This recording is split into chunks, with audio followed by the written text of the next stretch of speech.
Okay, start streaming. Okay.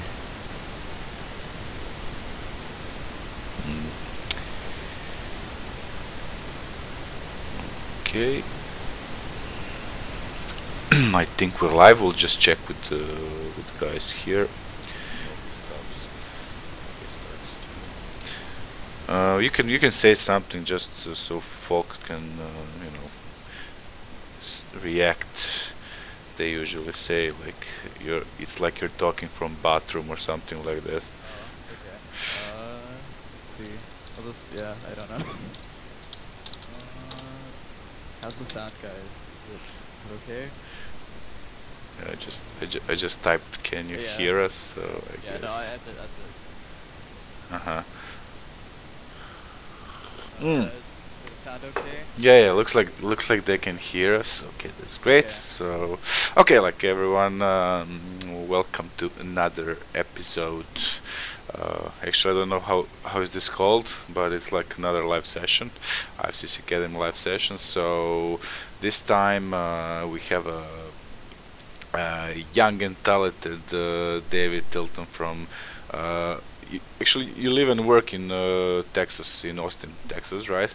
Yeah, I moved down here about like a year ago, a bit over that now. And originally you're from. Oh geez. Originally I'm from New Hampshire, which is like up in the northeast of the United States. Uh But I huh. lived in LA for 3 years. Okay, so you've been moving a lot. Yeah. So and if I got it correctly, you're 22. Am I correct? Yeah. 22. Yeah. So pretty young. 18 years difference now between the host and the guest. And I'm not 4. I'm 40. So yeah, welcome. I've been following your posts. What surprised me was like you're pretty young, but I haven't found your profile on the the database, IMDb, and you've already worked on some movies. And how did this happen? Uh, how did this happen? I mean, pretty young and already, doing this big project. So. I think it was a bit of luck.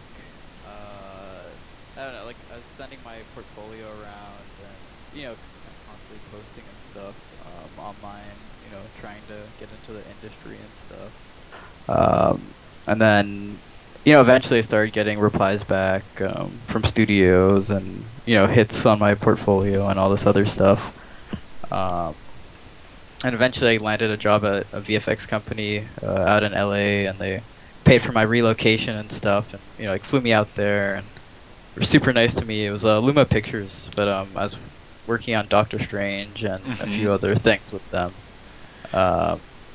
And yeah, no, it was a crazy experience. I mean, I can imagine like super young, thrown in the fire right away. So I guess you were pretty nervous at that point, right? I mean, like I can only imagine. Okay, like tomorrow is my first day at work. Jesus Christ, I don't know anything.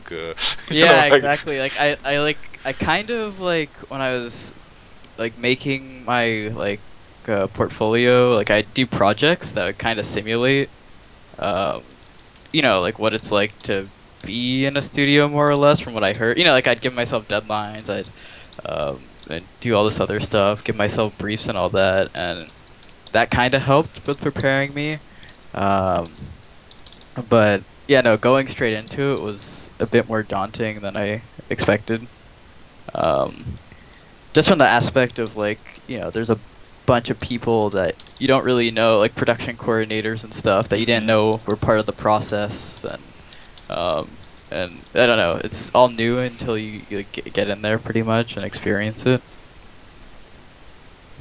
Yeah, I mean, I can imagine. I mean, even now, like when I'm negotiating some job, like I might get nervous, if it's something that I doubt uh, uh, you know, like you always have this doubt, oh, they probably won't pick me or something like that. So, uh, but I can only imagine, like that young, you know, like right after. I mean, you went to. Sorry if I missed it. I was typing, you know, and my brain can only do one function at a time. You went to some art school. Oh, actually, so I almost ended up going to Art Center College of Design. You know, like it's the one that Sid Mead went to, and all like Craig Mullins. I decided not to, and I got advice from Jama Jurabev. Of course, yeah, Yeah, no, he was a we big had help. Jama Yeah. here in another session in like on 23rd or 24th or something like that. I'll have So to check that out. That'll yeah, be yeah, good. definitely. But yeah, no, he was like a super big help to me, and I don't know, gave a lot of advice and guided me pretty much to where I am today.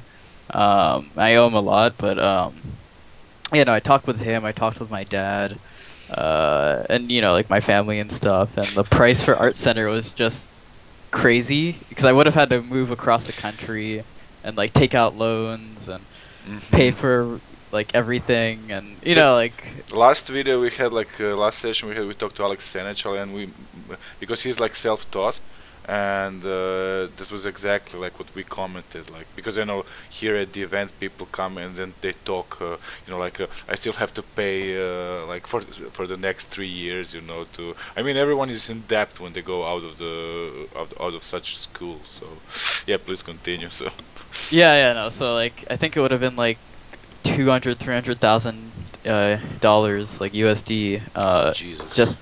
just to put myself through school and living and all this other stuff. I can buy 2 apartments for that. Yeah, no, exactly. Like you could buy like houses with that, and I was, it just wasn't worth it. Though at the time I really wanted to go just because I was like, oh, that'd be I'd get so pro by going there or whatever.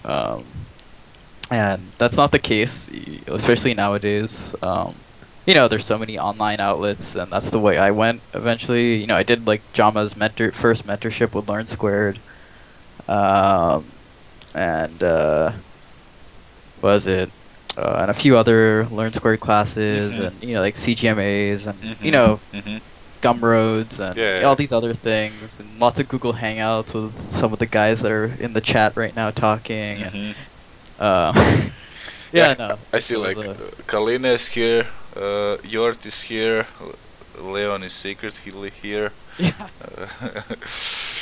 So, are you here? Oh.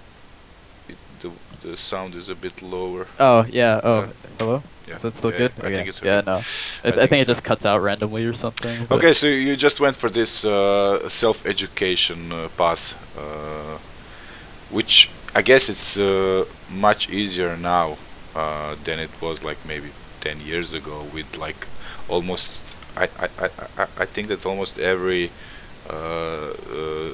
speaker we had at the festival has its own, at least a Gumroad tutorial, if not the full course, on some website. So it's easy to find knowledge. Yeah, no, exactly. Like, I don't know. Even when I was starting out, it was hard. This is like, I started right when Gumroad was just becoming a thing. And, like, I saw like a massive jump, at least in my skill set, when, people started dropping those. Because, you'd have access to Mache's workflow, Nick Chandro's workflow, Aiton, Zana, or, like the Naughty Dog guys, which at the time everybody was like, trying to emulate like heavily, because The Last of Us just came out around then. And then, a bunch of other people dropped Gumroads too. And, it was a lot of... and those tutorials really did change a lot the way that, I mean, it actually has influenced the way that big studios work, because, like some artists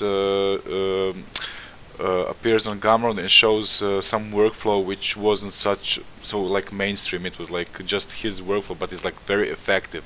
I mean, you mentioned Jama. I think he's one of the leaders with innovation in that Yeah, field, like exactly. Like he just combining keeps going, kind of thing. 2D, 3D, 4D, 5D, Yeah, whatever, no, you know. exactly. Um, yeah, no, like that guy's crazy. Like I don't know, he keeps pushing the boundaries, and I don't know. Yeah. One day I'll try to match him, but he's still too far ahead. Good luck You know? there. Yeah, no, exactly.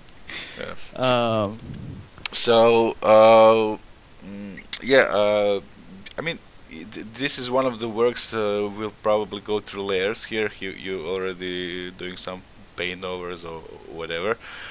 So I see you using some photo elements here, and oh then. yeah, so Mhm. for this guy, pretty much. So I started off with like a 3D base that I modeled out in Blender, and Mhm. these are two different scenes pretty much. Let me just get a red pen. So this one back here is one scene, and then this guy here, with the rover and stuff, is its own scene as well. Um, so pretty Mhm. much, let me make sure I have Octane on, please. I instantly remember Tanzania when I see this kind of sand and some buildings in a sand, and then because I think like 2 years ago or like 1 year ago he also published, I think it was a Gumroad tutorial. Oh yeah, yeah. Hmm. And Like similar thing, yeah, kind of. pretty useful stuff. Yeah, no, it is. So this is the Blender setup. You're Yeah, already in 2.8, or yeah. yeah. I'm in 2.79 right Hmm. now. Yeah, I see. I see. Like it's an old Yeah, no. interface, though. I have 2.8 here. Uh-huh. Oh, let's see if it opens. And I see like hard ops or box cutter here. Icon is there, so Yeah, you're no, like using it. Yeah. I use both, Uh-huh. pretty much. Mhm. But for modeling, I jump back and forth between the two. Mhm. Rendering, I do in 2.79 just Mhm. because Octane is supported in that. Mhm. Um, Check also very good add-ons, speed flow and fluent. I mean, oh yeah, there are like more and more of those hard surface cutting through the geometry type of add-ons for Blender, and all of them seem like really useful tools. This is your design. This element. This is not some kitbash. I mean, you. yeah. Model. So Mhm. pretty much, I'd go through and model each bit out. And a lot of this is just it's simple shapes, and I'm Mhm. just using symmetry to get this stuff. So this is the model pretty much. I've got my symmetry planes over here. Mhm. And in HardOps, which is a Blender plugin for the people that don't use Blender, Mhm. you pretty much have these controls here. One of them is mirror, so pretty much I'd go in and some of these are merged down, but I'd go in and like start with a plane or something, right? And then just go in and mirror it, and now we've got those two there. And I'd pretty much just go in there and start plane modeling a lot of my things, and basing the shape off of either a drawing or sketch I've Mhm. done, or uh, just ideas in my head or whatever. A lot of it's spontaneous too, or I'm riffing off of I don't know something I saw. Yeah, well, you're a concept artist. You're allowed Yeah, to do this kind of exactly. stuff. So. Yeah. Yeah, Uh, everything doesn't have to be referenced. So, which I'm Definitely. happy. Tell me about the dunes and that kind of stuff. Are you using any kind of like? I know there's inside Blender you can do some kind of displacement or even. Yeah. So. So for that stuff, let me see if go here.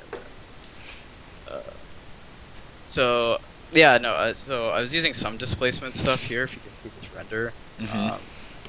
but I decided that it was just I don't know. Like I was using a low res texture and stuff. And I was just throwing it on plane, and it worked for getting like the composition kind of that I wanted and framing it, but other than that, I didn't really use it. And I'd like to get to the point where I can, like do that, and like I've done this for work and stuff, but this is more just focusing on the actual structure. So I didn't spend too much time on the actual. check the Gaia software for terrain, which is also something pretty new. We did a live session like this, I think like last week or 2 weeks ago, so you can find it on the channel. Okay. It's pretty amazing, and now you'll be even allowed to like paint mountains with brushes and that kind of stuff. Like, oh, really? But with all the erosion and that kind of stuff. So, so for the final render before you go into the Photoshop, you render inside Blender with the cycles, or you have like another render, or what's the deal there? Wait, yeah, so like I pretty much merged two together. So let's see, I got this guy, or shut that off actually. So pretty much that scene that I had here, I take this, do a render of that, mask out the background of this. But you render what I asked. Inside Blender, right? Yeah, yeah. Okay, exactly. okay. So it's like Blender Octane, pretty much. Which it's solid. You mean Blender cycles? Oh no. Octane. So like Octane has like its own build. Like, yeah, exactly. Okay, I understand. I used to use cycles, but it's slow. My friend Tyler, yeah, like it's good.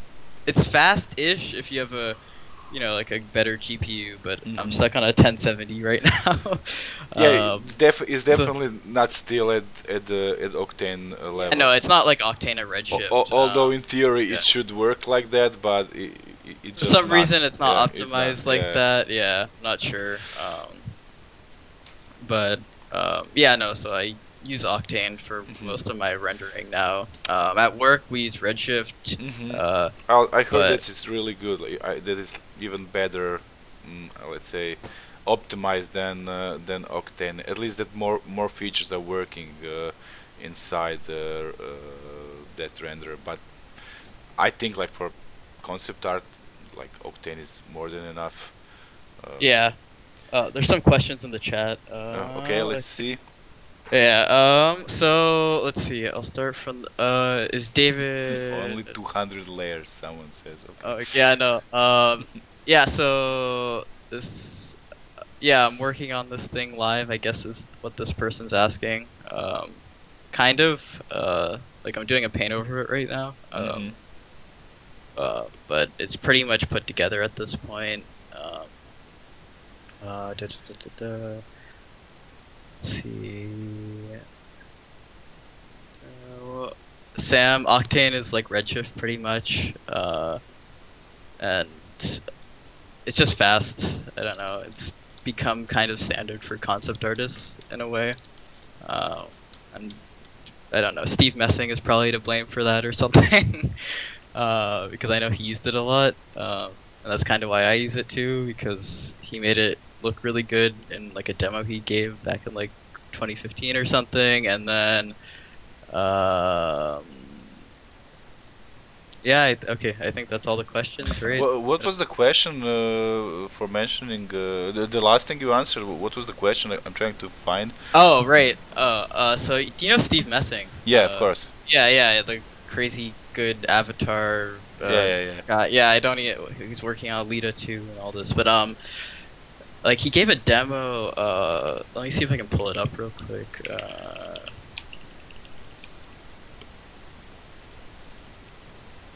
On this, I think it was for like NAB or something like that, which is like a convention. It's this good thing, and I'll throw it in the chat for everyone in there too.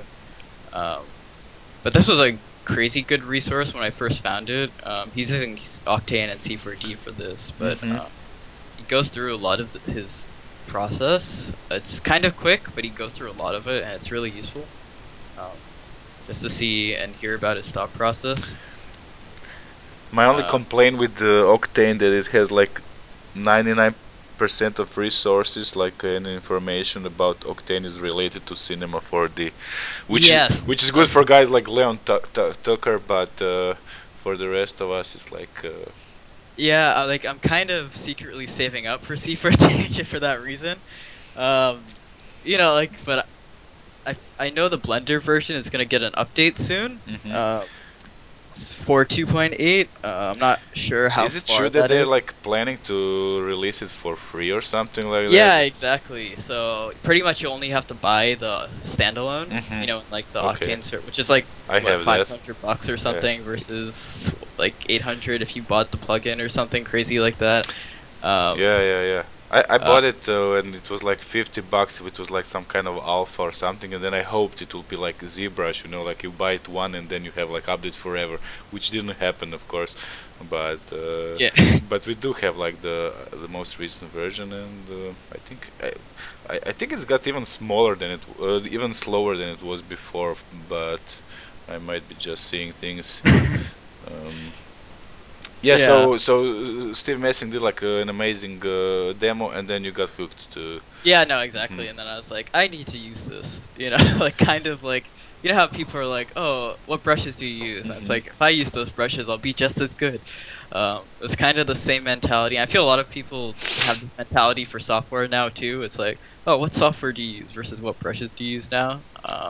And that doesn't really matter. I learned, but I don't know. Like it What helps kind matters of. is that you actually just work more than you ask questions around. But related to that, I have to ask you something. Like, do you have problems analyzing your own work, like seeing like what's good and what's bad with it? And do you have someone or a group of artists, of friends, colleagues that you kind of ask, like, what do you think about this? Like, what do you think about lighting and that kind of stuff? Maybe for your personal stuff, not when you're working in a studio environment, where Yeah. obviously you would have someone to guide you through, or like mention like what's wrong with the image. But like when you're doing like personal stuff, like Like this, for example. Yeah.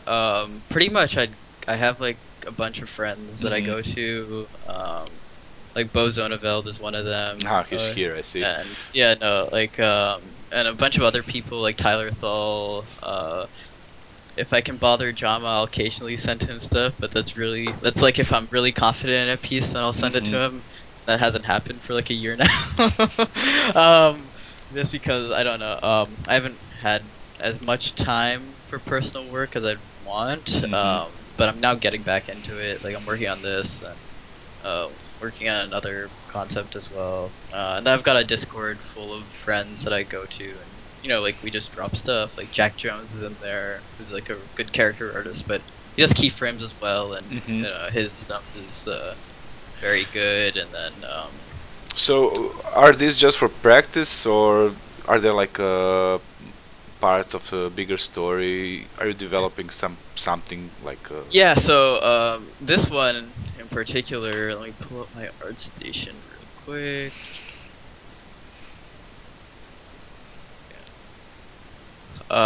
So I've been putting together this project pretty much. I'm calling it Eclipse. I started it a long time ago, and it started off looking like this. And this was kind of like a practice thing for like 3D Coat, and I was Mhm. first getting into that, and I was like using Keyshot, and Still using 3D code? yeah, I do. Though I'm more strategic with how I use it. I don't use Hmm. it for everything. Um, W- like Uh, like if it is good for one thing, I'll use it. But I like I like 3D code because I don't use it much, but I see it perfect for like when you just kind of blocking out stuff like you would do in Photoshop maybe but in a yeah, 3D space, like with this like voxel paint tools, even much easier than you you would do it in a ZBrush. You can just like paint geometry around. yeah, that's what I love about it. Like for ideation, Mhm. it's really close to like VR stuff from what I've Mhm. seen. I'm still Exactly. waiting to Yes. get my Oculus, but yeah, like that's probably what I'll graduate to once once I buy a VR headset, Mhm. like to I don't like medium or like tilt brush or whatever people are using now. I'm not sure which one they're biased to, but I think medium's the one that everyone's using now. There are a lot of like Gravity Sketch and Gravity Sketch is another one. I think those are the two big ones right now. yeah. Then you have like Quill. Then you have. I mean, more and more are coming out. Yeah, no, exactly. So like one overtakes the other. One's Yeah. slightly better for some things, like hard surface, or one's better at organics, a bit better or something. But yeah, so pretty much like it's that this image is part of the series. Oh yeah, sorry, I interrupted you. updated it. You started talking about the project in all. Okay, so this is another image. Yeah, Same story. same story kind of thing. This looks and it's beautiful. just world building pretty much. Because I haven't done a project like this in a bit, so I wanted to go back and Yeah, figure out. This looks something. fantastic. Really, I like the amount of colors you're using in this image. Thanks, man. Like Yeah, no, it's like- really a lot, but they're not kind of screaming wild, all Yeah. the pastel kind of tones. So that's pretty amazing. Yeah, like this is another thing. Like recently, I've been also trying to experiment with color. Like you can kind of see it in this one too, which is a recent thing. And like a few of my other images too. Yeah, just- the last one, the one with the boat, like looks like it's like black and white, but then you see like a lot of yellow and then a red Yeah. and the blue and Yeah, no, exactly. Yeah. Like bringing in like those more subtle colors in there. That's not like overpowering, and you're not like going crazy with the saturation. Though sometimes I do that. When it calls for it, I think. But more recently, I've been just trying to go for something where, like I'm more tasteful with that stuff. inspiration, like besides Jama and like Oh, who are like maybe even the older masters or the guys who let's are like see. So for like, let's see. Like, I'll start with like the classical artists and like fine artists, I guess. don't And then forget work don't my way forget up to the to ma- concept artists. don't forget to mention at least one female artist, please. Oh yes. Let's see. So for like the old dead guys, aka old masters, like Sergeant, like everybody else, Soraya. Let's see. Some Russian maybe authors. Have you Yeah. Was it? Ilya Repin maybe. or- Repin's good. Was it Isaac?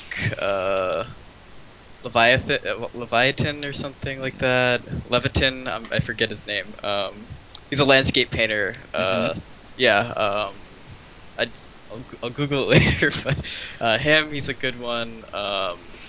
And then like for kind of contemporary artists like John Harris, Sid Mead, obviously, Ralph McQuarrie, and then for modern guys and stuff, let's see, like Mache is a big one, like the Naughty Dog artists, let's see, Steve Messing, I just named him, Jama, Sung Choi's a good one, he's really crazy good, like, like I guess like, I don't know. I guess a lot of those Learn Squared guys as well. Yeah, exactly, and like like my peers as well are inspiration. Because like if I see a friend of mine, like they make a new piece and they just leveled up or something, and I'm like, holy shit, I have to get that good now. And I feel that is a more constant way of finding that inspiration. I feel like surrounding yourself with people that are also trying to get better, versus always like trying to. I don't know, like you can go to ArtStation and literally in the like the front page, there's hundreds and thousands of amazing it's very images, and depressing sometimes. Exactly, and I feel like even as a professional, if you spend too much time on ArtStation, it can kind of like bog you down, and also you start recycling the ideas too. And tell me, I've named this session When I Grow Up, and the reason is first is that you're like really young, you know, and I guess you have some plans for the future. So, but how does your working day look now? So Are now, you kind of doing art until you fall asleep, or I wish, I wish. okay. Um, so now pretty much so like my normal let's say a Monday or yeah today let's say Tuesday I guess like I'd go to work at like 9 or 10 a.m. Um, let's see, and then pretty much work throughout the day, you know, lunch break and all that, and then you know come home and occasionally work on stuff. Like I don't make a habit of doing stuff every day. Like I'll sketch in my sketchbook and stuff. And, you know, if I have an idea for a cool composition, like I'll sketch that out or something, or you know, little like brain fart ideas. But usually I just I don't know, like I'll go rock climbing or something, or Okay, so uh, even in these young days, young years, you have like this because the situation I know for a lot of artists who are like just doing art since they went probably to high school, you know, and yeah. just sitting, and then like when they're like 35, they decide to do some training because they realize that their like back really hurts and but you have this activity already, so you spend time in nature doing physical. Yeah, no, exactly. Or I'll, like, there's also like an indoor climbing gym that I go Mhm. to. That's a good one. But yeah, no, like I had health problems like earlier in my life, and um, like, and it was like more genetic stuff versus like sitting down all day. But that kind of got me in the mentality of like, you know, if you don't take care of your body, it'll eventually come back and you know kick your ass. It was here. It was like there was this. They played. How do you call this? You know, like when they stop people, TV guys stop people on the street, and then they ask you questions, you know, and that kind of stuff. So he- it was a day for I don't know, like healthcare or something like that, and the guys from the news, they were asking people like, are you doing any exercise and blah blah blah, and then they met this old guy. He was like around 80, you know, and they asked him like, so like, what's your situation with heart and everything, and he was like, what? I hate listening to those old guys saying like this hurts, that hurts, like practice, motherfuckers, you know. And he said like Yeah, no, yeah. this like in the camera. So and I mean, it does make sense if you practice every day at least for 15 minutes or half an hour. It's probably do you good like for a longer time, so for a longer term. So like if I usually go for like it can range like if I'm busy and like like sometimes I'll go during lunch or something and that'll be like an hour. Hmm. But like for example, I'm gonna go tonight and I'll probably end up being there for like you know like 3-4 hours or something, and then I'll come back and you know probably finish up this image or something and then go to sleep kind of thing. Okay, so there are no like cougars or I don't know, like No, not really. bunch of coyotes attacking people in the I don't know how it is in Texas with those wild animals. Oh no! You're not fighting bears out here. Okay. But yeah. Okay, so yeah, and let's talk a bit about before we go on to like dissecting your artworks again and you know like asking you for some tips and tricks. Tell me something about your plans for the future. I mean, so is it like a film industry? Is it more like being your own boss and you know like expecting for studios to outsource you, or what's the plan? So probably right now, like I'll, like I kind of teeter-totter back and forth between, oh, what happened here?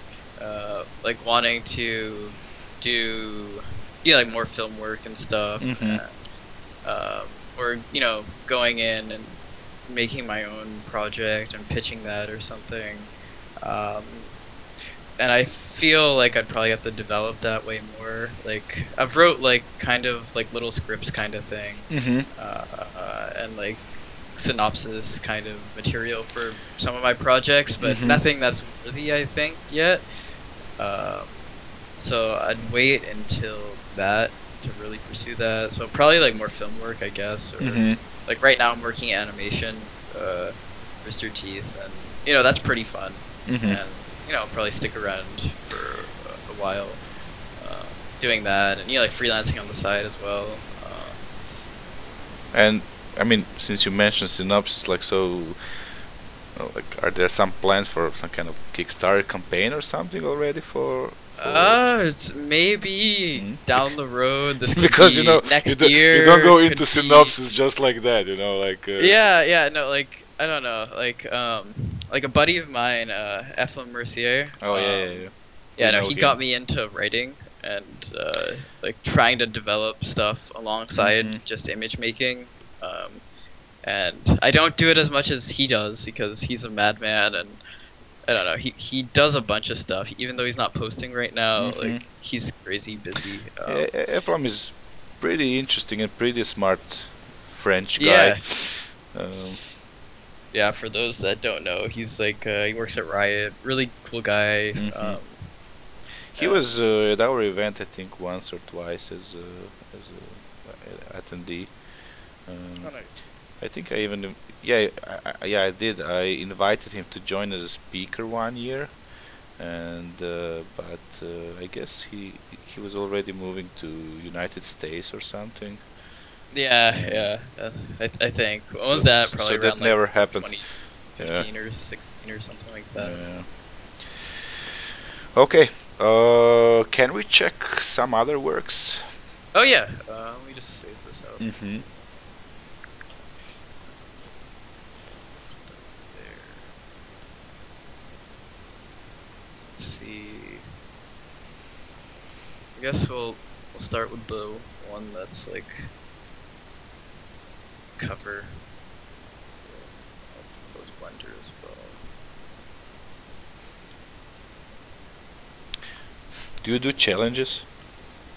Sometimes like I almost joined this past or the current ArtStation challenge. I think yesterday was the last day. I think. For No, like I just didn't have enough time, but Yeah. I'm still working on like an image for it, even though like the time's up. I can like open that out real quick. Mm-hmm. Oh yeah, this is the cover image for this session. Yeah, but yeah. So, let me see. Cool. Yeah, so like for this, for example, like we'll start with this cover image thing first, and then I'll go back to that Blender file afterwards. Let's see. Like, I'll just shut off all these layers real quick. Cool. Off. There. Okay. Cool. So I start with like photo bashing a base pretty much for a lot of these city images and kind of establishing. What Yeah, is like a horizon what line is and your stuff. source for this kind of images? Like just going around the internet, so or yeah, so like it's a bit of going around the internet, like Google image searches, Flickr, buying photo packs. Like I bought a bunch of like the photobash.org stuff. You know, like their stuff is good. Sometimes I just go straight to CG textures, and you know sometimes they have some free stuff that works really well. But yeah, no, it's a mix and match kind of thing. And you know you kind of have to search for the right stuff, I think. So whatever gets you there. A cool trick though is like reverse image searching stuff on Google. okay. Like so. What does that mean? Like let me go and let's see. Like, download. Like so. Actually.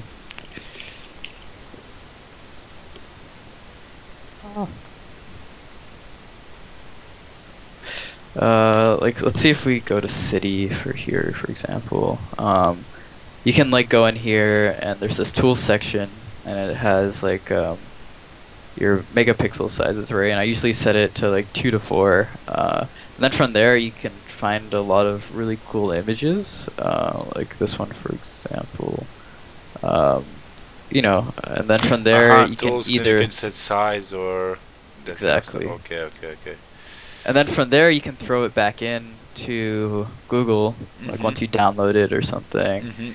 To find similar stuff. Okay. Exactly. Okay, And then okay. you know, like it's like an endless process of that doing that, and then being like, oh, okay, that's really cool too. Like, you know, like imagine if this was high res or something. But we can probably find something that's similar, like that, or you know, if you drop it down to 2, sometimes you get some different stuff. But pretty much that's how I do my reference searching. Well, since I'm not using Photoshop anymore almost at all, and the last version I had was like CS5, has anything changed in the meantime related to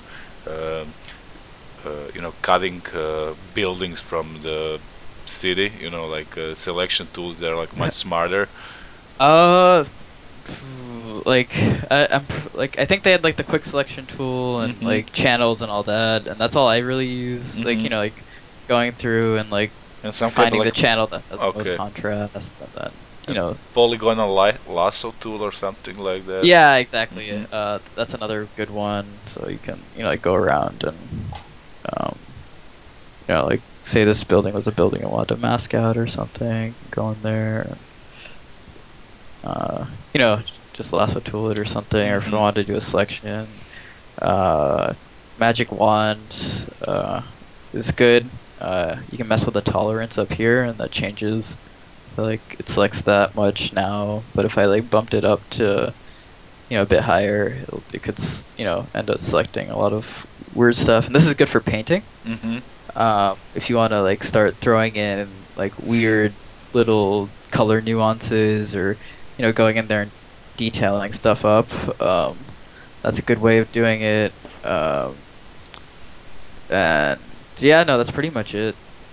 As far as like, okay, then nothing much has changed. Not really. Yeah, no, it's the same old tool pretty much. It's more just functionality stuff that makes it like quality of life stuff, you know. So like for this kind of, I mean, there are some slight perspective, like skewing, bending, and that kind of stuff. Are you using any guides for this, or just eyeballing?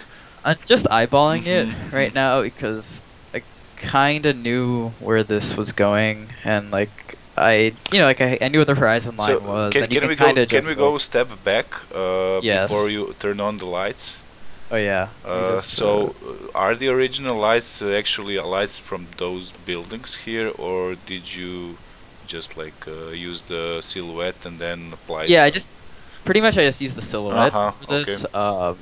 So I'd go in, model out the buildings, texture them roughly, and then go in there and you know, do this like little photos background thing that I've got going on in here now, to get the base color of the sky and horizon line and all that. And then from there I'd have, you know, like a bunch of nighttime city photos that I'd go in and mask out. This one here is an adjustment layer to get the base color that I wanted for the city. And then, you know, like from there I start overlaying photos and then throwing lights in there. And I kind of work from bottom to top, and you know, I push some of these buildings back with atmosphere here, and it's kind of just layering it up, you know, to be a cohesive image. And in your case, for images like this, how much time do you spend? Like, is this something like a week or 2 days? Yeah, or? so this is like like this one was kind of like on and off for like a couple days. Like I want to say 4 to 5 days or something like that. And from there, like I pretty much you know, would take a break, come back, look at it, you know, maybe not work on it for a day, and then, you know, like eventually it got to the point where I was like, okay, I think I know what to do to finish this. And you know, I go in there and, you know, put the final touches on it, pretty much. So let me run back through these layers real quick and kind of explain that too. So pretty much, let's see. So it's pretty much just like building up atmosphere and depth, going through this pretty much. This thing we see in the foreground, this platform and the ship that's modeled, or yeah. So this ship is like a kit bash model kind of thing. These boxes are just like bits of Vitali kit bash. Sure shot. Yeah, no, exactly. Like you can't go wrong with that stuff. Yeah, no, exactly. But if you hide it cleverly, you know, then it works. Because like for the most part, it wasn't like, oh, that's straight from his mega structures thing, you know. Yeah. So you know, if you can hide it well enough, use it, kind of thing. Did you have a chance to work with Kid Bash 3D? Is it that name? I did like a few streams with them and stuff. And I think they're putting together an interview that we did a bit ago. And a few other things too. But yeah, no, they're really cool people. And you know, like what they do is super solid. Yeah, pretty amazing products. Yeah, definitely a good idea for, you know. Yeah, like I guess it's like one of those ideas where I wish I that you were thought the of it first, kind of. Yeah. But now I see that JAMA has come up with something like, I should say similar, you know. Oh yeah. But I forget the website. But then again, it's like a big, medium, small, or small. Yeah, big, medium. Yes, yeah. And that's crazy because he's photo scanning all this stuff. Yeah. But he's a robot. We already. Yeah, no, exactly. He's not human. Like so alien robot, something. Yeah, exactly. But yeah, no, he's not. He's crazy. You know, as far as like how much work he outputs, and I don't know, like, and he still has time for personal life and all this other stuff. And I'm just like, how? But yeah, I don't know, goals, you know. Yeah, pretty amazing. But I know, like, I don't want to repeat myself because I mentioned this at least during one live stream, but some of the guys like who were living with him when they were much younger, they told me like that he's really like a workaholic, you know, and then every opportunity he had, he used for you know, like improving himself, you know.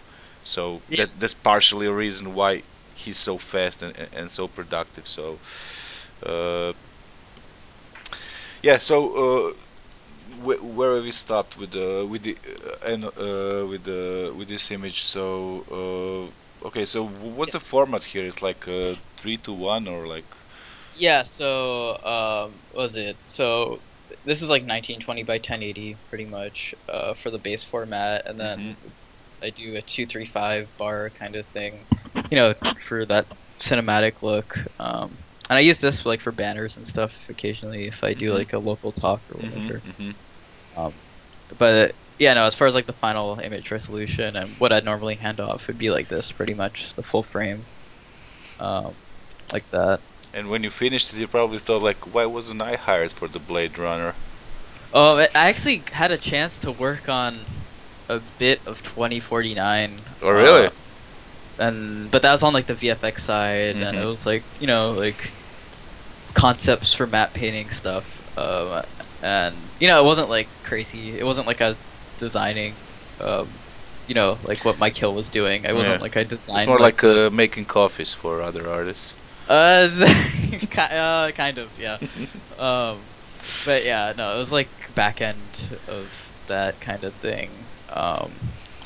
It was like kind of like busy work because I think I was working on Game of Thrones season 7 over at Rodeo Effects, and then you know, like one day I didn't have anything to do or something, and then they were like, "Hey, you know, work on this, and I was like, what? Okay, and and it was like Blade Runner stuff, and I was like, oh shit.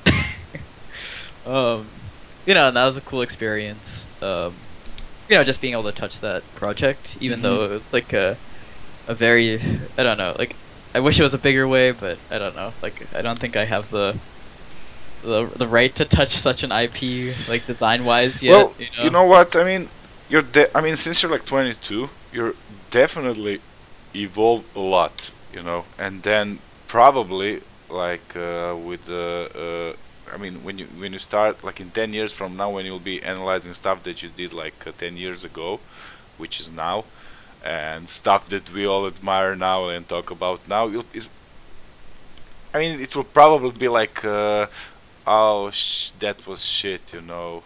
Yeah, no, why exactly. did I even show this, you know? Yeah, yeah. And but you know, that's always the same thing with artists, you know, their perspective on their own work, you know. It's always a lot of the most critic is addressed to your own work, you know. So Yeah, no, exactly. it's perfectly normal, I think. Yeah, it's just got to keep progressing, pretty much, you know. Yeah, that's what you'll have to do. Yeah. I mean, imagine just like with all the technology improvements, you know, how much you will have to be, you know, let's say like informed about what's going on, because at this point, I mean, some of the functions that the modern software offer, they really replace a lot of what artists used to do, you know. So like in the future, you really have to be careful like what tool to pick, you know, and to learn for the next 5 years or so. So because I just see like what guys do with the Houdini, you know, and for example, those who know it, you know, for those who like doing some kind of also concept art, but you know, like they're doing some terrains or whatever, which you might want to do, I don't know, like in ZBrush or whatever. You know, Yeah. they can do it like in much faster and smarter way, you know. But then again, you have to learn Houdini, which is not Yeah, like no, exactly. Like it's on my list of things to learn. Yeah. And I know some like one of like the senior concept artist, or he used to be over at Rooster Teeth, was messing around with it, and I know a bunch of you know, people that my friends talk to that are also, you know, trying to find a workflow for concept design stuff. Using it, and I feel like the biggest hurdle with Houdini, at least from what I understand, is just how procedural it is. Sometimes it can get in your way of you know, creating something that's I don't know, like a bit more out of the you know, like as far as like you'd have too many of the same objects, for example, or something like that. I mean, it's definitely totally different approach to modeling, to animation, to whatever. But then again, you know, like people are using it, and so it's not a rocket science, you know, to use it. It's just like spending time with it and probably picking the right set of tutorials or a course or whatever, like with anything else, you know. So and it's I mean, depends on what you want to do. I guess like as a concept artist, you still have like enough time, you know, to use the current workflow, you know. Yeah, exactly. Maybe it's more problematic for, I don't know, like animators or that kind of people, but you know, you see like you now you have like mobile apps that, you know, do some kind of weird futuristic stuff, you know, with faces and applying them on a 3D base, and then, you know, you can be, you know, like Obama or Putin or whoever you want to be, you know, and that kind of stuff. I mean, it's like, Yeah. so Like, yeah, no, exactly. Yeah, no, like, I don't know, like I don't even know if I'll be doing this for the rest of my life, to be honest. Like the whole concept art thing. So, you can yeah. always go to fine arts, you know. Yeah, no, like I've been thinking of, you know, like, okay, like what happens when I do concept art for 20 years? I'm gonna be bored of it, obviously, because you know, like probably yes, yeah. Yeah, no, or even 10 years from now, you know, or 5, who knows? and like where do I want to go from there? Like I part of guess me was like I I want to guess go that to. I guess it depends on the experience you will have, because like I know some of the guys who are like my age, and who were like really, and who still are like really successful in their work, and who had like really good experience in the past. Uh, it doesn't seem that they want to get away, from it, because it's they kind of have everything in control, so it's working good for them. So I guess this depends on the experience you will have, either in your working environment or. Yeah. No. Okay, let's go to this image. Cool. Let me just do the same thing. I'll just shut off all the layers. Oh, this is a good tip. Start with a black background, or put it on after if you're photo bashing and stuff. It just it stops the seams pretty much if you have any gaps or whatever. So similar thing, lay in the sky first, figure out lighting and mood and all that. Is this a night scene or a very cloudy weather scene? It's like a very cloudy weather scene. Maybe like late midday kind of thing. Like very late afternoon, but not quite nighttime yet. And then pretty much, I start going in there and laying in photos, adjusting them, throwing in atmosphere, ships and stuff.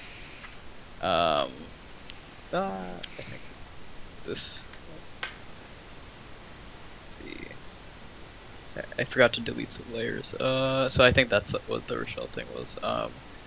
And then, like throwing in the water there, which was just photo bash from water photos. Like they repeat, like I think I just duped the same photo. Like it's the same exact thing, just slightly skewed. Are you concerned about the resolution at this point, or not? Not really, because I was originally going into this to do a paint over, and like I'd go in there and tighten it all up, kind of thing.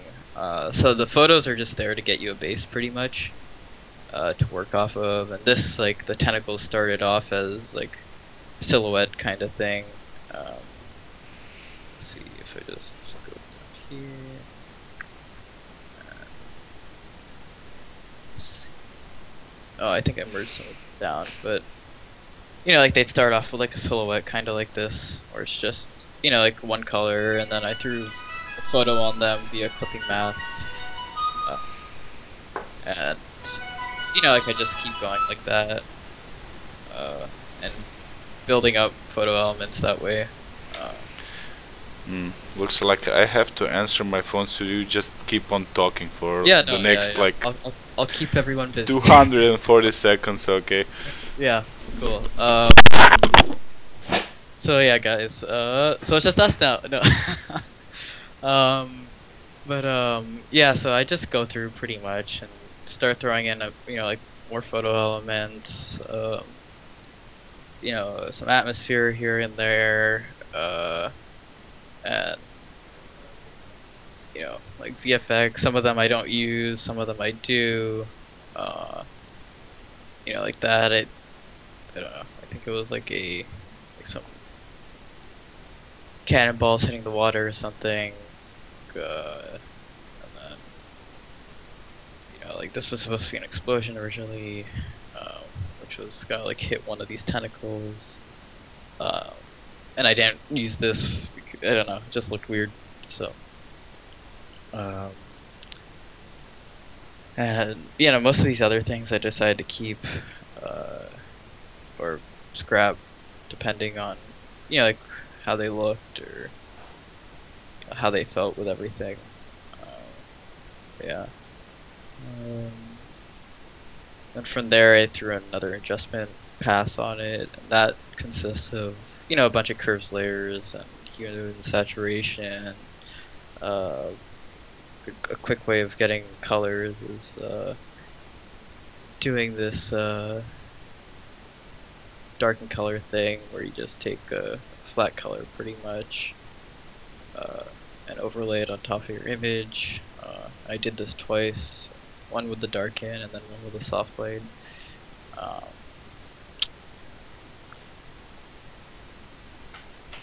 and yeah, I just pretty much layered that like that. Photo bashing was just kind of something that I picked up with time. Like the first image, and this is a question from the chat. Someone's asking, where did I learn the photo bash, or how did I learn to photo bash so well? And it was just a lot of practice. I think my first image was my first photo bash thing was this guy, or at least first successful one, and I think I was probably influenced by like Mache stuff at the time, and also like Bo helped me out a lot. Bo's on a belt with this one. And, you know, a lot of it comes down to finding the right photos. Finding stuff that has similar lighting scenarios, and you can pretty much, you know, match accordingly to each other photo, and it'll make the scene cohesive. I'm here. I'm just listening to to your answers. But yeah, so like I just go in there and start painting pretty much. So that's what this layer is, you know, getting rid of photo elements that I don't like, going in and simplifying things, yeah, adding details or adjusting shapes, stuff like that. And then from there, it's pretty much I do a final pass of adjustments and sky and stuff. Then throw everything on top, do some paint over. And yeah, throw the look on there. How much time was spent for this? This was like 2 days of work. Probably a couple, like I want to say 8 hours, 9 hours, maybe 10. I didn't really time it, but it didn't take too long. And then pretty much it was coming from like, I don't know, like just trying to figure out where I wanted to go with it, and like not knowing where I wanted to the first day, and then on the second day I was just like, and then I stopped working on it for like a week, and then I came back and then finished it like that day. Are there any topics or techniques that you would like to, you know, master, but are kind of too afraid to even try at the moment? Jeez. I've been, let's see, let me close these two things real quick. I've been trying to learn to like paint from scratch recently. And that's been interesting. Like just like going in, starting with a line sketch and just, you know, painting. And that's hard, man.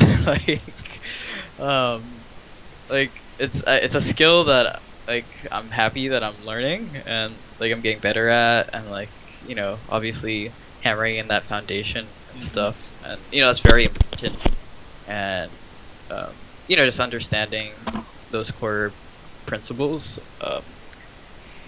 But constructing an entire image that way, from start to finish, takes, you know, a ton more thinking, a ton more planning and thought process behind it. So at the moment, are you starting with lines, or just like painting right away? Yeah, so I'd pretty much I'd start with like a quick sketch. I think on this one, like, yeah, no, I think I merged it down. But I'd, you know, like it would be like pretty much like just, you know, like just quick line kind of thing, very, you know, static lines, not flowy, because I don't trust my Intuos to, you know, make good lines, really. I should probably get more in the habit of it, but I don't know. I've been using a bamboo for like years and years now, and I just bought an Intuos like this year, so I'm still getting used to like that it actually has like you know, like proper pet pressure and stuff. Because before I didn't really need it, because Have what I you was doing. tried painting on an iPad? Oh yeah, so I Procreate? use an iPad Pro for some of this stuff too, Mm-hmm. and it helps a ton. You know, like as far as like there's no more guesswork between traditional stuff Mm-hmm. and digital with that, and it makes life way easier. Is this so? Is this piece still in making or? Yeah, this one's kind of it's almost there. I have a more updated version on my iPad, but I go back and forth pretty much. Like for some things you can't get on the iPad, like or you can, but I'm not sure. If I may add, I think like if you would apply like a lot of reflection from this red thing Oh yeah, onto the back of the yeah, metal. I think Yeah, it will really do a favor to this, making it more like Oh, yeah, real. And also what I noticed, like a lot of like proper 2D artists, they for this kind of images they actually hide a lot of details in a shadow. I mean, a lot of unimportant surfaces. Yeah, no, like, exactly. yeah, so like, it's either just or it merges back into the background. yeah, definitely. I don't know, like learning stuff like that. Yeah, it takes time. Like no, exactly. Like stuff that you might already know, but because you're also juggling all these other things, like oh, what color is that? Okay, where is it on the color picker? And then like oh, what's after that? Or like figuring out just what works well together, and like color theory stuff too, that you don't necessarily get with like getting self-taught, and you kind of have to go read a book, go read Color and Light, or like other James Gurney books or other oil painting books or whatever to get that information. Yeah, it would be cool to have like at your age James Gurney's knowledge on light and color. Yeah, no, right? That's what I wish I had, just so I could go in there. But that takes time. Yeah. I was reading one of the page of the book, one of the pages of one of his books.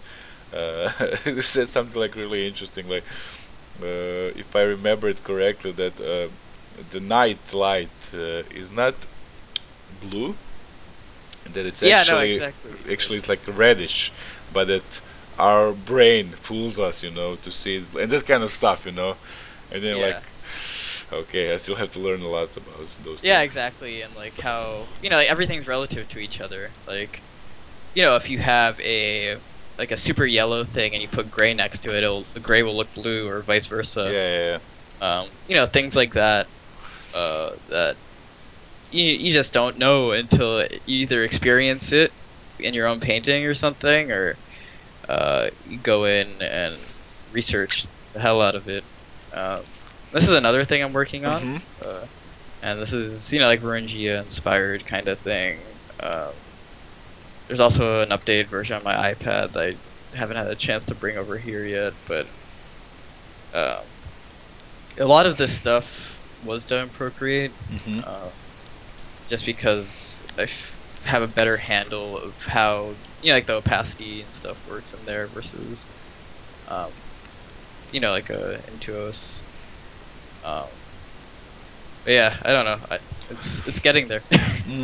If you haven't already, also check the session we did with Nikolai Lokertsen, it was I think like 3 or 4 weeks ago, also on this channel, because like we were really talking about Procreate, a lot, and he's like lightning fast in it, and he has like some really useful like tricks or ways of using it, so do check out that as well. Yeah, I will. I find Procreate, like, to me, so far, and I mean this concept iPad with Procreate, because I did use we have like a Wacom Cintiq here, and I have that like Wacom companion, or what is it called, but Oh yeah, the one that's like, it's like a computer yeah, amongst itself kind of thing. yeah. Yeah. But to be honest, although I do like Vacom a lot, I mean, I think the only time I was in New York, it was like, I don't know, like in 2000 and maybe 8. I bought the Intuos 3, I think, Mhm. and I was using it until like maybe 2 years back. I mean, it was built like a tank, like really top quality product, and but I've never experienced anything like iPad in combination with Procreate or Infinite Painter or Art Studio Pro. I think these three apps are like really the best ones for iPad. It's real. I mean, the device is so light. The pen works so good. Yeah. All those tools have so many cool solutions, for painting, erasing, doing patterns and that kind of stuff. So it's I find myself like drawing all the time, even when I should be working something else. I just again I enjoy drawing again. So Yeah, no, same. It makes, it bridges the digital and the traditional really, really well. yeah, Uh, definitely. like I find myself using it more than my sketchbook now. Yeah. Just because, like I can take it anywhere pretty much. Like you can throw it in your backpack or just, walk out and carry it with you or whatever. And, you're pretty much ready to, you could do a plein air painting or you could just sketch, Yeah. I even bring it to toilet, but hide Yeah. it so my wife doesn't see it. Yeah. Yeah, Okay. no, you can bring it anywhere. That's like that's like really personal stuff. Okay. So who is this guy? So like I went into this like kind of trying to make a, like Final Fantasy character pretty much. You play games? Yes, Mhm. probably more than I should, to be honest. There was a time where I didn't do it I'm a big gamer and I love games, and I've been playing them since like I was 3 when I'd sit on my dad's lap and like play Half-Life and Quake 2 with him. Uh, but like recently, and yeah, as far as like recently, I mean like trying to become a concept artist and stuff in these past like, 5 years, and then eventually getting into the industry and doing all this stuff. I mean, realistically, it takes a lot of time. Yeah, exactly. So you have to really pick and choose how you spend it, because like at the end of the day, you can either spend time or you can waste it, kind of thing. And again, I feel like, I don't know, with gaming you can easily waste it, just because you're not conscious of how much time you're putting into it. Like, and that's fine sometimes. Sometimes you need to just de-stress and relax. And, like, I did this recently with the Resident Evil 2 remake. I just, went in and, played the hell out of that thing and put in, I don't even know, like, I played through it, like, probably 8 times or something already. But, there's a time where you have to kind of step back and just be like, okay, I need to get work done. I need to get better. I need to, do this, and this, or, make a new project, or work those creative muscles too. Definitely.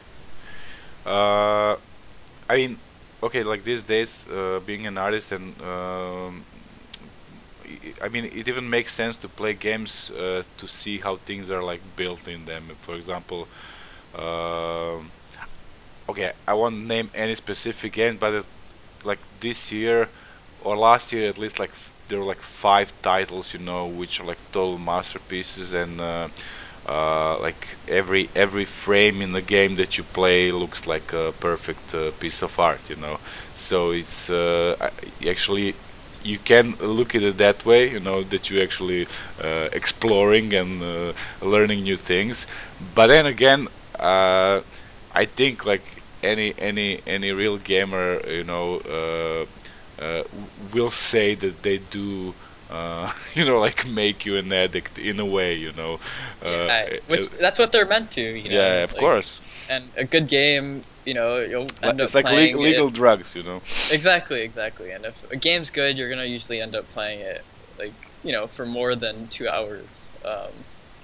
but you have to be conscious of that. You know, otherwise you will be that person that spends your entire weekend sitting inside and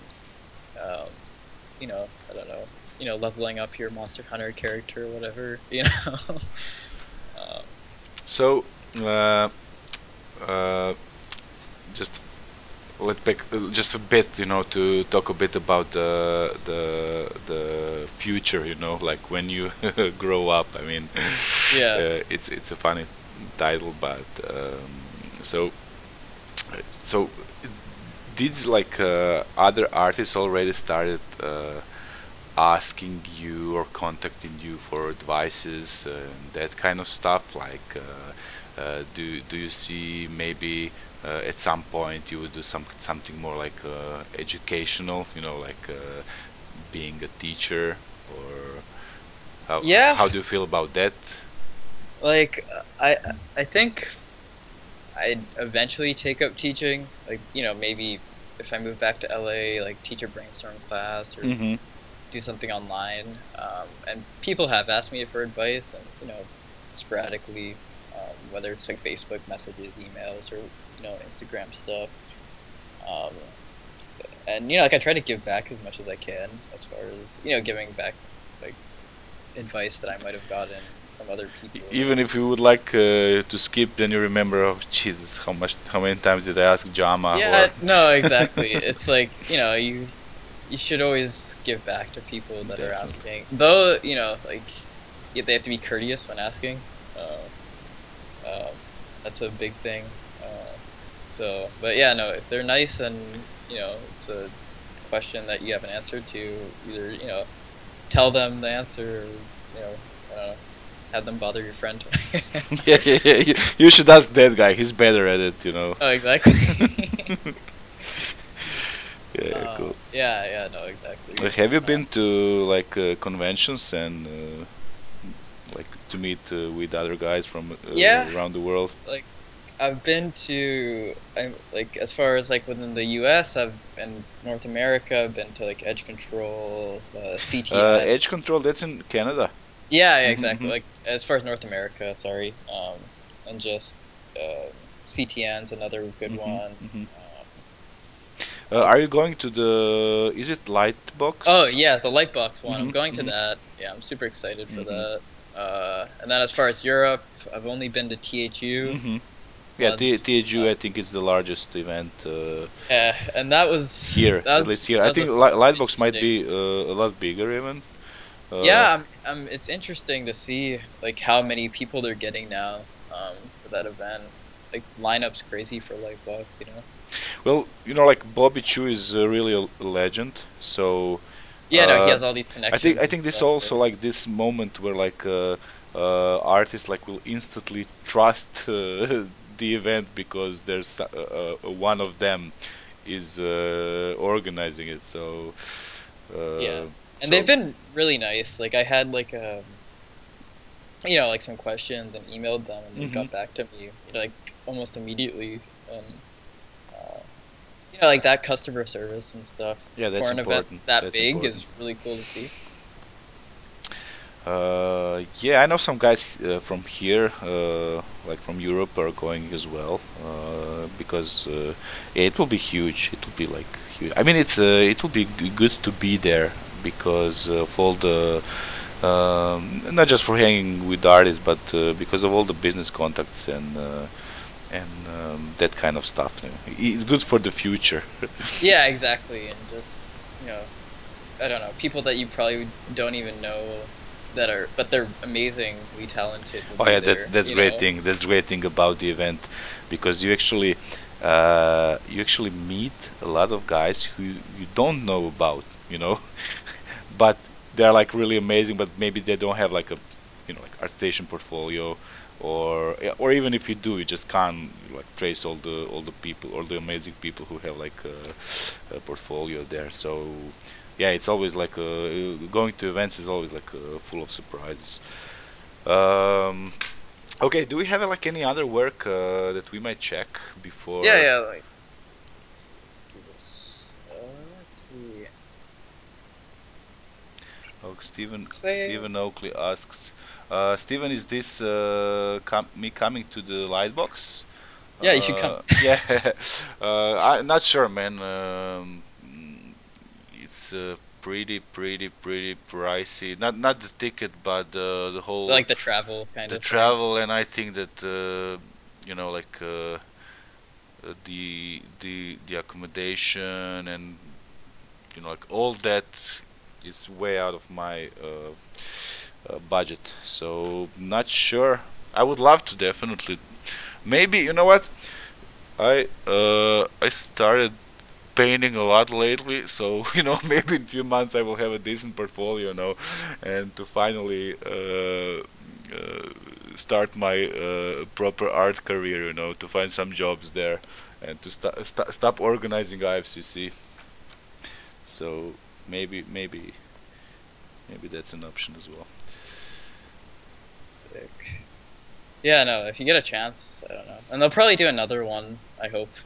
Well, that I'm sure. I mean, Yeah. I guess this one will be like a big success, and it's been strange actually that there weren't events in US similar to those in Europe.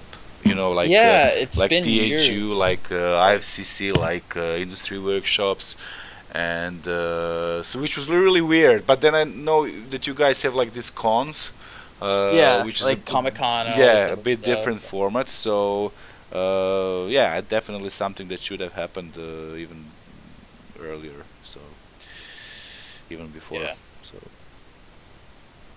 Yeah, no, like I think the last one was like the massive black workshop, and I'm like, at least the big one, which was in like 2013 or something, mhm. which is almost, it's like getting close to being a decade from, it's like what, like 7 years ago or something. Yeah. Where were you then? Like, what were you doing then? Oh man, I was in high school. I was still like, I don't know, figuring out what I wanted to do.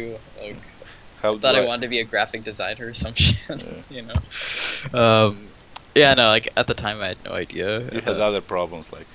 Yeah, no, Lucy's watching me. What should I do? yeah, no, exactly. Or or like, oh no, I missed the bus.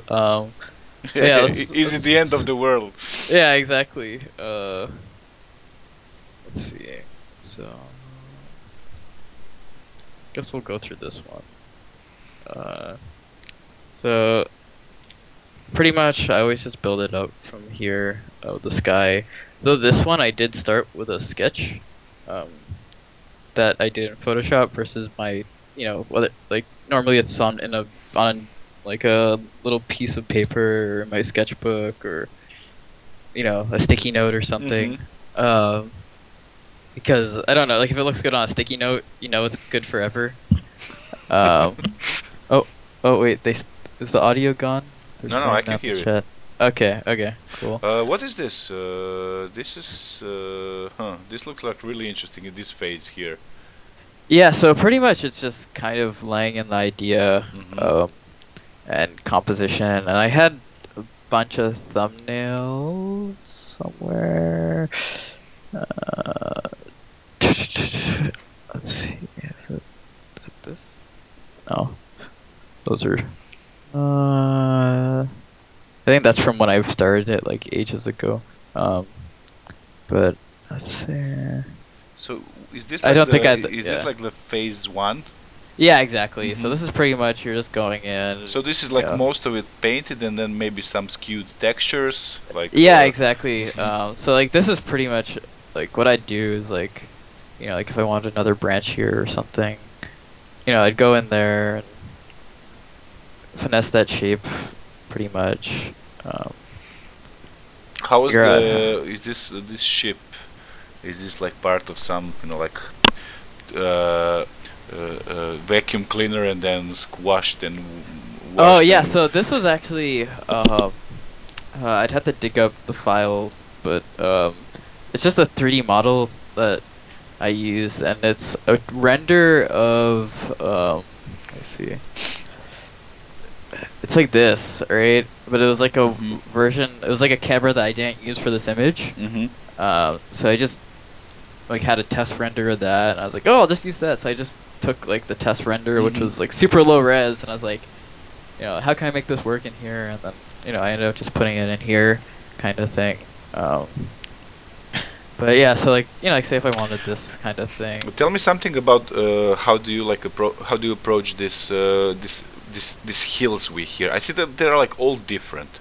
Is this some advice that you took like from I don't know like Mass CS course or whoever? Like, did someone say, okay, if you have like this situation where a lot of hills are appearing, then make them like more interesting by As far as like what's going on with the brushstrokes and stuff. Yeah, no, for that it's kind of just taste. Like it doesn't really affect the composition too much because like in the final version. Let me just turn these all back on. Like in the final version, it doesn't really matter because you don't see that stuff. Because, but for like in this compositional sketch phase, it's more just to reinforce the composition. Because like the brushstrokes are looping. I really like how this looks at this point. I can see that with a bit of refinement, maybe one day of work, but like keeping all these tones and even without coloring it, you could get like really amazing final illustration, for something that's maybe more for a game or a book or something like that. So, yeah. Yeah, exactly. And then a question in the chat. They're asking, do you always create thumbnails when starting a piece? And yeah, I try to. Sometimes I just go straight into it, or I don't know. I find it if I'm building a 3D model, you can go around and fly with the camera and pick out your composition in there.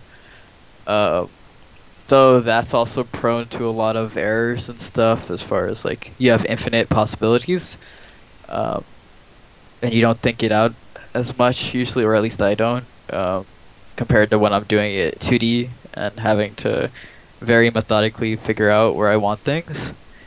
But yeah, thumbnails are good.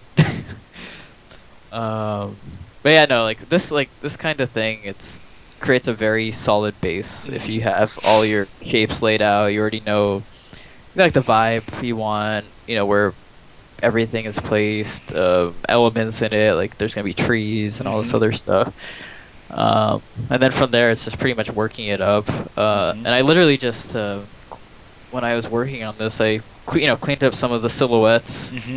And then use them as masks or... Exactly. And then I have reference images too in here that are, like what I'm trying to hit pretty much. I think I have let's see, where is that? Oh, it's just this actually. And it's like pretty much what I was going for as far as like, I want to get as close to this level as I can.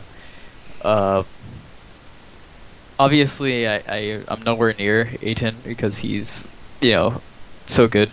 Oh, he just got lucky. He's got maybe in a couple years I'll be closer, but I don't know. It's good to aspire, to getting a quality bar, of work that you like in other people's stuff. So that was like pretty much my benchmark for this image. And then let me just shut these off again. And then from there, starting from this sketch, I went in with the same silhouettes pretty much.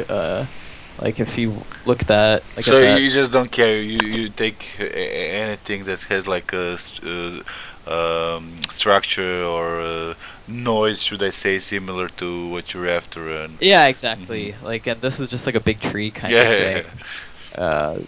And throwing in fog. Same thing here with the midground and stuff. You can even see like a guy's face in here.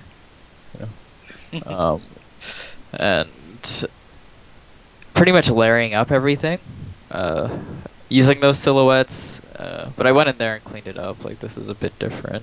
And I liked the idea of having them be like a big tree or something like that. So I kept going with that idea.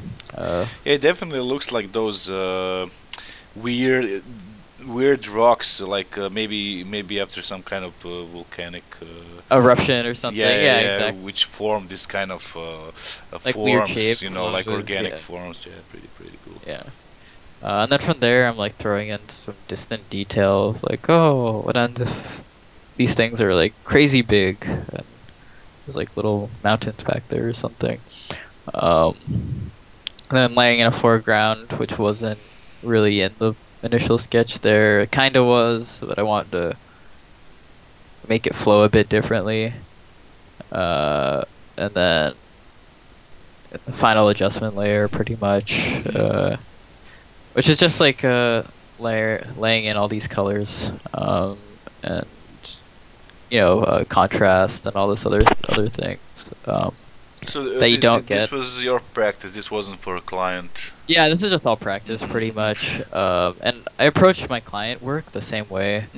Um, like, let me see something that I can show.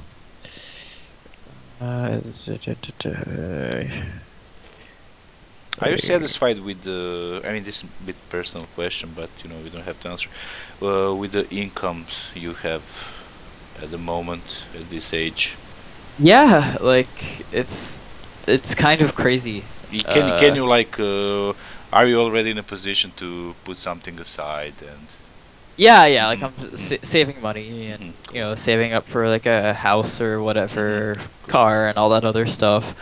Um, it's not like I'm living paycheck to paycheck or whatever. Mhm. And I'm not sure as far as Europe, but like at least in the States, uh, I don't think that happens so often. Like it happens in the industry I see, but not for concept stuff really, unless it's people just starting out and then they're undercharging themselves or whatever. I was Uh, actually pretty stoked, you know, when I see like some of the guys posting, you know, like, oh, my new car, you know, like, yeah, no, and then it's exactly. like It's some kind of crazy. almost formula, you know, like what? Yeah, I know exactly. Like, So you it's see people with new BMWs or whatever, and it's yeah. just like, oh. Yeah, no, like, I mean, I like the fact that this is possible, you know, but it was like a big surprise to me. Like I was like, oh, I was, you know, like, I yeah, mean, no, it's crazy. Like, I don't like. Obviously, you shouldn't be in this for the money, yeah, definitely. because it's like a 1 in a million chance that you'll be, rich enough to, like buy everything and like go like travel all the time and all this other stuff. Um, but it is like you are able to make a more than well enough income to like travel twice a year or 3 times a year, or you know go to these conventions and Yeah. events and I stuff. think that's like really important. Going to events, and Yeah, like if I'm anything, I'm I not just save up for promoting that. the IFCC now, but because I like last time we talked to Alex Senechal and he told me like here during the session he said like that this was like a big shift in his life. You know, this decision Yeah, to go moving over to Berlin then, the right? IFCC or any other event. You know. Well, he moved over there, didn't he? Like, or Who? did he go to your event before he moved? He that was the reason he just said like okay because he wasn't satisfied with his life at the moment, you know, and the way he's spending it, and so he just said like okay, I'll do it, you know. Yeah. I won't be one of those who said like oh I should go and then I don't. He said I'm doing it, I'm going to the IFCC, and then after that, you know, like he's living in the he probably got some connections and whatnot, so he's now living in Germany, I think. Yeah, exactly. Like, Yeah. so we're in Berlin now. Yeah, And yeah, when I Berlin. saw that, I was like, like he went from working for Bungie in Hmm. Seattle, and I was like, And whoa, that's a big jump, but it's cool to see, yeah, and if you're like an open-minded kind of person, and from the States, it's really a positive change to go and live in Europe for a while because uh, life is like totally different here, Yeah, like, and even the you know like people are different, of course. Like people are different in every neighborhood, you know, but in every city. But it's like different way of having communication, different way of having friends, and and then like if for example you would come here like for 5 years, you would come back home with like really uh, new like with richer Yeah, exactly. experience. With like a new insight on life, Yeah, or yeah, like definitely. what have you, like which I don't know, like staying in the same place. It's hard for that to take place. I feel. Who's playing the music? Are you playing the music? Oh no. I hear some, I don't know, probably in my head. Oh. uh, but yeah. Let me go through. I guess I'll go through this. This was a demo for a convention I went to here in Austin. Oh Jesus, sorry. It's like one of my tabs has like probably Oh, it's just okay. like kind of Just, yeah, time no, lapse or refresh. whatever, Okay. and Yeah, then no, no. and then I literally had some lullabies playing. And Yeah, no. That's cool. I thought it was crazy. Okay, sorry. Yeah, like pretty much this was going over the process for. Oh, this is like really. This reminds me of one of the city in China I saw on Google Earth. Like Oh yeah, like like the like. like only the city, like for kilometers, like not a single tree. Like it was like pretty Yeah, no, weird to watch. wild. But yeah, no, it's pretty much this image was going over similar process to this one. And then this was done for your Genlock, which is the show that I'm working on now. And it's just going through and showing people how to build up this, Just 2D tell me like this scale. in the foreground, these buildings we see. So I see. Okay, this is the same building probably. Yeah, exactly. Because of the so- shadow. So, how do you solve? So, do you cut like all the sides to be able to adjust perspective, or how do you? What do you do Yes. here? So for this, so I started with a 3D base, right? And are you asking about the texture, or are you talking? Yeah, I'm asking like, is this like a photo bash thing? Oh yeah, no. So pretty much, so this one I used. You can do this either in Blender, Octane, or Okay, Keyshot. so it's kind of like box um, projection thing. Yeah, or it's a something. box projection. Okay, pretty okay, much. okay. Because I thought maybe yeah. like, did you like take the building and then just cut it Oh in and layers, then, like, cut and it. then Oh no, yeah. no. Okay. I'm too lazy for that. Yeah, that would be a lot more work. I used to do that, Yeah. and for some of the like background matte painting stuff we did for the show, it's like an anime kind of thing, right? We had to do that and go in there and pull buildings from CG textures or like the window textures and go in there and hand place them one by one for some of these things. But for all these concept images, I do. Client work, demos, whatever. I try to rely on the 3D as much as I can, just because it allows to get those, really subtle details or that you would have a hard time getting with, hand placing stuff. Though you can do it that way. Yeah, you definitely can, but it's more work. I It's mean, more work, if exactly. this is why it makes sense for like any concept artist today. Maybe not. Okay, to be honest, some guys who do only 2D, and who are maybe more into, I don't know, like character design, they can be faster than 3D guys who are doing character design and who are just doing it in 3D. But for this kind of stuff, like mega cities, it really does make sense to use 3D software, at least to do what you did here, like with this box projection, Yeah, exactly. Just to So- get that base, It's just so you don't have to care much about like a perspective where the perspective is really noticeable in the Yeah, in exactly. the image. Yeah. Exactly. And then, with all these other adjustments that I do and paint over stuff, it helps, I don't know, like make that perspective and that midground, foreground, background kind of thing very apparent, which is something that's very important to have, I think, like establishing like where the viewer is, where your far background is, and everything in between, and making that obvious. You don't have to make it too obvious, but sometimes it helps. And then this one was just pretty much just to, like it kind of really is super. What obvious. did you do here? Like some kind of dodge tool with the. Yeah, exactly. Mm-hmm. Okay. And let's see. Yeah. So. I managed to come up with a similar effect. I will show you the render in Blender. Oh yeah. And it took a while, but I managed to do it somehow with the fog there and. Oh, like using Eevee? No, actually it was in 279. Oh really? And Okay. like very similar to what you would do like with photos. I just did like 3D models of like maybe 5 or 10 types of buildings, like very simple. When you examine one model, it doesn't look like a building. It looks more like a fridge with holes.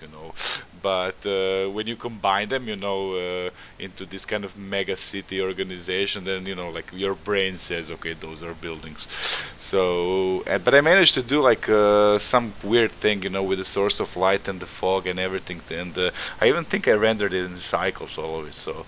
Really? How long did it take? Like, it took a while. Yeah. It would be much faster in Octane, but I don't have like the Octane build of Blender. Yeah. So I just didn't want to bother myself with like exporting it and then importing it to the Octane and then back and forth. So okay, what is this? Like this is some kind of normal pass or? Yeah, exactly. And I use this to get like let's see, like turn off the. Messed that one up too much.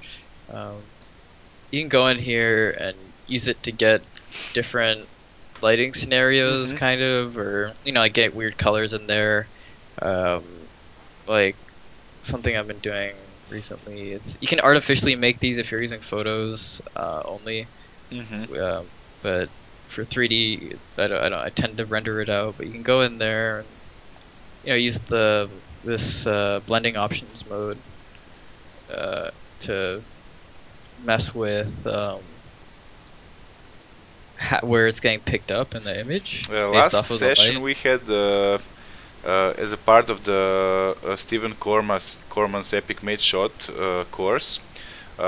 We talked about different kinds of tools for compositing, like Nuke and so on. And there's something very interesting for in this situation, for this kind of scene. It's called, I think Steven said, like it's called position pass or something like that, which in which you can actually, you have like a 2D pass, but what you can do, you can place objects behind other objects, Oh, okay. in theory, without them being in layers, because this position pass tells the, like the pixels, which should be in front of, or which should mask the others, or not. So it's kind of a weird thing, and I think I know where to find the source for the software. It's called Fusion, not the Fusion 360, but Fusion for compositing. And like Blackmagic Fusion. Yeah, okay. And this is like very useful thing, even for concepting. So if I find it, I'll send the link to you so you can check. Sick. Yeah, no, that'd be awesome to check out because I don't know, I'm still learning a lot. So. This is the final, or? Yeah, exactly. So. And then I put the 2-3-5 bars on it, or fake it, and then this would be like a day's work, or I'd make 2 of these, 3 of these sometimes in a day, and there is like quick kind of things using the same scene to get a render out, and then you go in there, you have your masks and passes and stuff, and you're just if you would have like 3 more days. What would you fix here? So let me get a red pen out real quick.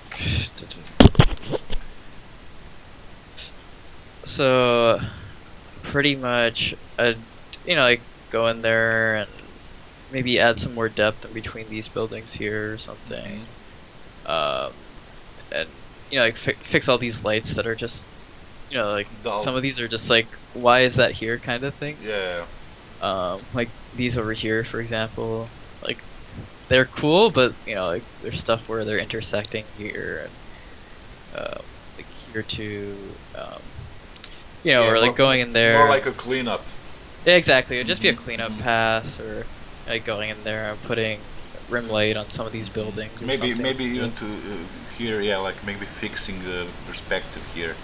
Yeah, Properly. exactly. Yeah. Like going in there and throwing some rim lights back on top of this stuff. Maybe like maybe some foreground silhouette, or Yeah, some exactly. kind of fence, Things like or that. or like a bridge, like like Brooklyn Bridge effect, like going into Yeah, distance, exactly. that kind of stuff. Yeah, like things like that can add a lot to an image. Like even if we just take these bars and throw them there. And this can't go into Blade Runner because you don't have any neon. I know. I need all those signs. Ads and stuff, Yeah. But you can go in there and do all this stuff.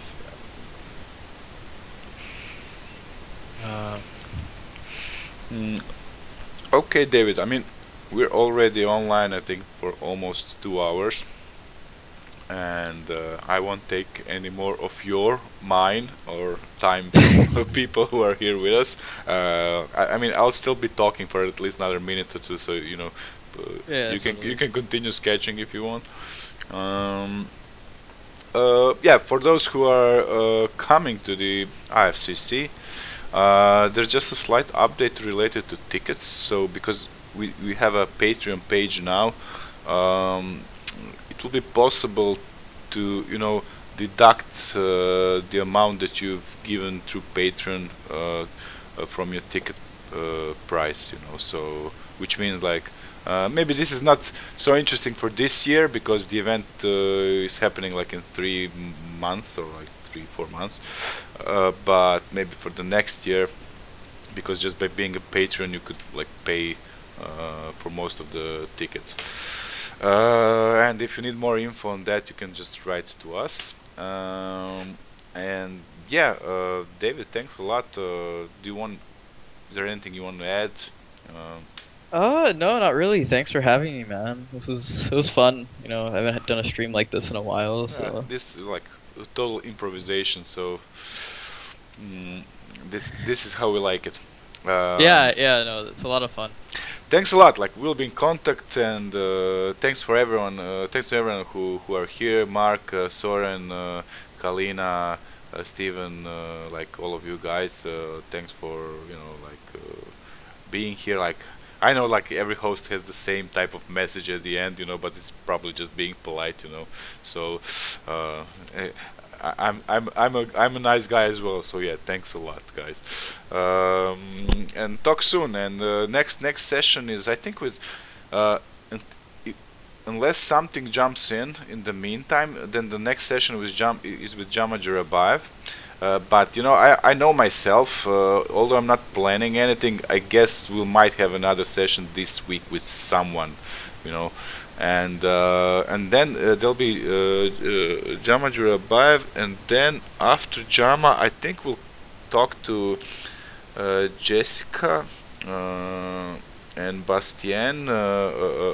Awesome. Grivet, yeah, about their involvement on the Spider-Man movie and that kind of stuff, and their own projects they're working on, and also because they're joining the IFCC as instructors, we'll talk about that as well.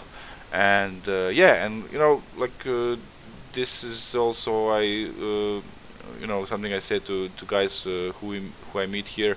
If there'll be any significant updates, on your careers, like or personal stuff, just hit me up and we could do another session. And, yeah, that'd be great. Yeah. So yeah, that's it. Thank you, guys. Yeah. Cheers. I'll stop streaming now. Just Bye, a everybody. second. Yeah. You can say that. Okay, just let me find the grab. Here it is. Stop streaming.